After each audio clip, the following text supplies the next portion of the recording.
Thanks for joining the Jefferson Exchange. Here's Rogue Sounds with music critic Josh Gross and our host, Jeffrey Riley.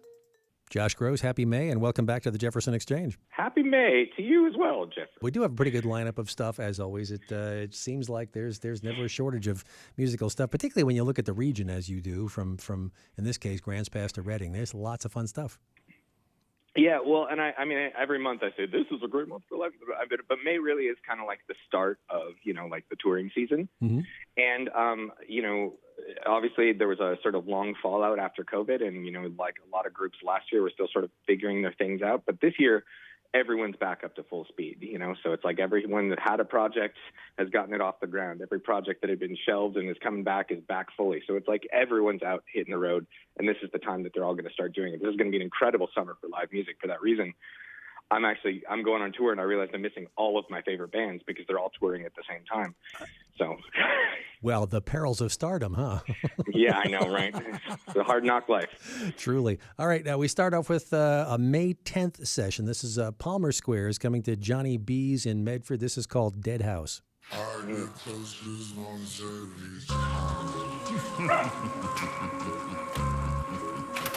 Welcome to Dead House. I think you're going to like your new house. But before you move in, I have a few words of warning for you. Welcome to Dead House, stay out of the basement. I'm a shady botanist making modifications. Watching amazement, we save the environment. Stay drinking Heineken, say cheese and die again. Don't go to sleep, man, I'm calling all creeps. Ricky Beamer in the Beamer, reaching Audubon speeds, yeah. Tell Katrina it came from beneath the sink. I'm greatly afraid of bees, unafraid of what people think.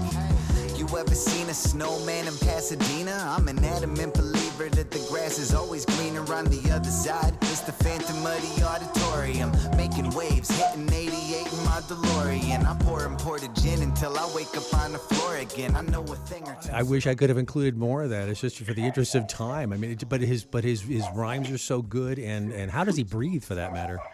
Yeah, that's a good question. And what's also, I don't know, what's also kind of not, you wouldn't hear if you only hear the song, is that all of those are books from the Goosebumps series by R.L. Stine. So that was a deep literary dive in hip-hop form on, Goosebumps as a literary series. And I think that's what's so interesting about Palmer Squares is, they're hyper literate, they're really clever, and they're kind of playing a joke on you all the time. So all their songs are kind of like little sort of internal pranks with like fun, whimsical little sort of like lyrical deep dives down a particular topic. And some of that arose because they're sort of the YouTube generation where everything's kind of like a prank video. It's got to be a little more than just like, peacocking the song. You want to bring something extra. It's like a skit. Like every piece is a concept piece, and they're so clever about it. And that show is going to be a lot of fun.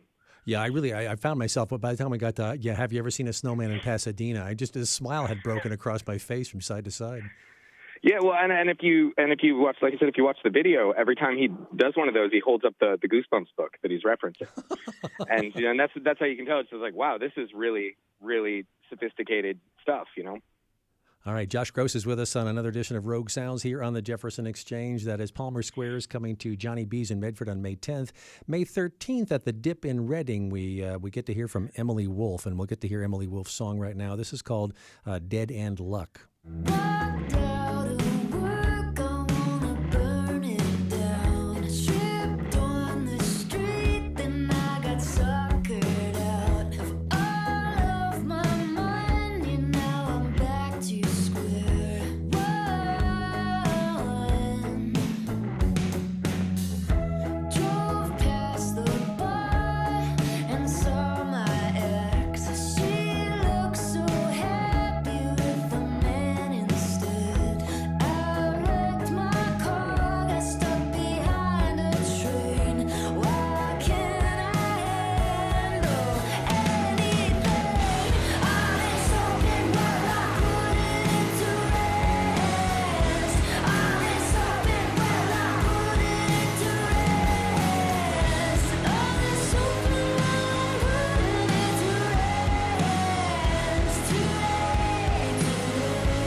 Stipulate at this point that Emily Wolfe was having a very bad day. Well, harder to write about the good ones. What are you going to do? Emily Wolfe is just a phenomenal guitar player and songwriter. She said that she's seeking to combine the sort of Disney child star pop chops of Demi Lovato with the stoner rock guitar of Queens of the Stone Age, and I really think you hear that. It's this wonderful blending of like pop and rock in a way that doesn't feel corny, and she's really just sort of leaned into that like real just straight rock and roll thing, and it's great. I love it. Her songs are fantastic. Her guitar work is fantastic. Her production has gotten better as her career's gone along, and like really it's just a phenomenal player all around. That is her guitar work too, then you're saying? Yeah. Oh, yeah. It's excellent stuff. It's one of those deals. I have to kind of split the difference. I try to make sure that we can hear the musicianship and the vocals, but it's usually the vocals taking precedent. And so, yeah. And something that I think is it can be a little more sophisticated to tease out, but I mean, like the sort of classic idea of like what makes like someone like a pretty talented instrumentalist is just kind of, can they shred? Can they do that like really fast runs of notes in a solo or something? And that is one form of being good. But it's also one that's been deeply mined. And I think there's a lot of really other interesting directions, a lot of like sophisticated rhythmic approaches and a lot of really interesting textures. And she's like really sits at the intersection of a lot of those things. She can let loose and shred what she wants, but man, her rhythm chops are phenomenal. Her textural work is great. Like it's just very engaging stuff. Like I hear it and I'm just like, I like this. It's got a great beat. It's got a great sound. I'm engaged in what's going on. I'm sold on it. It's Demi Lovato meets Queens of the Stone Age. How can you go wrong? Really? That's Emily Wolfe coming to the Dip in Reading on May 13th. Josh Gross is with us for another edition of Rogue Sounds here on the Exchange. Then coming up next, May 6th, the Mad Caddies also coming to the Dip in Reading. Let's listen to the Mad Caddies. This is called Kelly's Song. I lost the life that I've been living in. I was alone, nothing left to give. There she was, floating out of the night. She touched my heart and made it right. And now I can't let go. I said, oh, you know I'd like to spend my time with you. I said,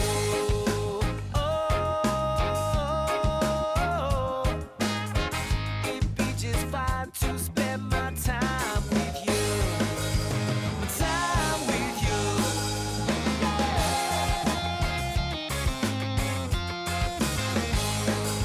Like I said, there's some of the musicianship there, but this is one of those kinds of productions that I love, Josh, because it was one of those things where I went, wait a minute, were the trumpets always there? And then when the trumpets finished, there was some other little sound underneath. Just the way that they layered the stuff in is really cool. Yeah, these guys are phenomenal. This has been one of my favorite bands, honestly, for decades now. I've seen them, a half dozen times. It's been super fun every time. And they're one of those dudes, like, they kind of came up in part of the 90s ska movement, which has been much maligned. I don't malign it. I am strong, stand proudly in defense of ska, and I will defend ska to the end. But these guys also really dabbled across the board. They had really interesting rock chops. They did some polka songs. They did, funk. They kind of like dabbled in all of these different genres, and they kind of mash it all together in these ways that is just really groovy and fun. And anytime someone tells me they don't like ska or something, I take them to see the Mad Caddies, and they leave converted because these guys are so good. And they're so fun, and their songs are phenomenal, and just like, oh man, what a great soulful voice and great songs. It's really, really just beautiful stuff, and you will have a great time if you go to the show. That is the Mad Caddies coming to the Dip in Reading. That is May 6th. Josh Gross is with us again for another edition of Rogue Sounds here on the Jefferson Exchange. Now, to the end of May, we go and talk about Loolowingen and the Far East Idiots. We think it's pronounced Loolowingen. Neither one of us is sure, as it turns out, at press time. And but this is a band appearing at the Local 31 in Ashland on May 30th, and this piece is called Donut.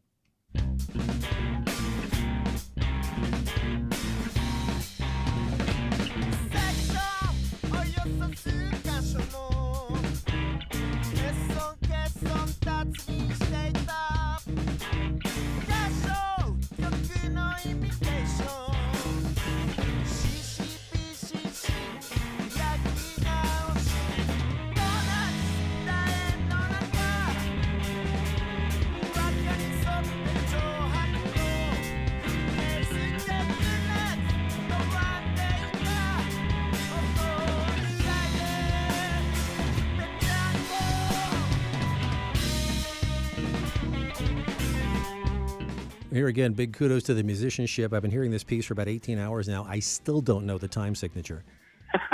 Yeah, no, that's about right.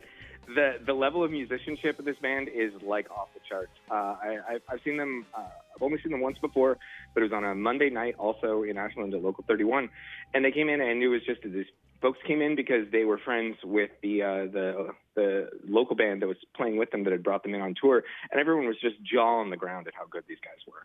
Just really sophisticated, complex, sort of avant-garde, like experimental sound that's really challenging to pull off in a way that like doesn't come off as pretentious or off-putting. And these guys do it with like a sort of tongue-in-cheek sense of humor, and like a really engaging thing. And you watch it and you're just like, man, I don't know what's going on. And I know that no one else could do it. This is a whole unique and singular experience. And, on top of that, they're from Japan. As I always say, it is very, very hard to tour internationally. Oh, right. Mm-hmm. And if there's something you like that's coming from internationally, take the chance to see it, because there's no guarantee it will happen again, All right, that's Loolowingen and the Far East Idiots at Local 31 in Ashland. Apologies to them if I got their name wrong. Josh Gross is with us once again for another edition of Rogue Sounds here on the Jefferson Exchange. And our final act to talk about this month is an old sentimental favorite, I presume. May 4th at the Rogue Theater Grants Pass, Riders in the Sky will appear. This song is called Woody's Roundup. She was born in Oklahoma, in the rolling Osage Hills, and she rode her pinto pony at full gallop for her thrills. Her yodel swept the country, an epidemic that all caught us. Now everybody knows her as the epiglottis goddess. They call her Jessie, the yodeling cowgirl. The yodeling, yodeling, yodeling, yodeling. Yeah, she's Jessie, the yodeling cowgirl. She rides along and yodels a song from dawn till dusk till dawn. 'Cause she's Jessie, the yodeling cowgirl.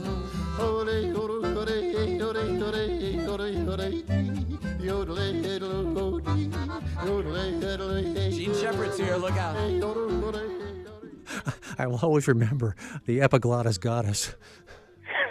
It's clever. It's great stuff, right? Uh-huh, truly. And I don't know which came first, this or Toy Story, because the song is about Woody and Jessie. It's from Toy Story. They were hired to do a bunch of the songs for Toy Story. Oh, that is because cool. This is a band that most perfectly embodied that sort of like super Americana, like kind of cowboy TV cowboy kind of Western, which to me is like some of the most American of possible music. I mean, America, if we have a unified dominant culture, I think it's media, it's television, and what better personifies that than the sort of like the singing TV cowboy with that very like beautiful pop but sort of like cartoonish depiction of the West. I mean, and on top of that, just the sophistication, like yodeling. People think it's kind of a joke, but it is hard, and it's especially hard to make musical and to do that with all the harmonies and everything. These guys are phenomenal. There's a reason they've been around just doing the things that they've been doing for as long as they have, and it's because they're so good at it. Even if you don't like this kind of music, I think this is the kind of group where you could see it and go like, yeah, but I like it when they do it because they're so good at it. It transcends genre. Yeah, I wish we had actually had time to include more of the yodeling because there was more of it in there, but yeah, it's good stuff. I mean, to me, these guys are like great masters of, like their particular genre, up there with like the Coltrane's of the world. As everyone knows, Coltrane personifies jazz. These guys personify that sort of like, Western music. They're just so good, and it's so fun. Like, there's no way to hear that music, to hear a song like the one we just listened to, and not just smile and feel good about it. It's fun. It's beautiful, fun music, and I think we all need that from time to time. So give it a shot. All right, Riders in the Sky at Rogue Theater in Grants Pass, May 4th. We'll have all the acts listed on our website at jeffexchange.org. This has been Rogue Sounds with Josh Gross. Josh, always great to have you. Always great to be had, Jeffrey.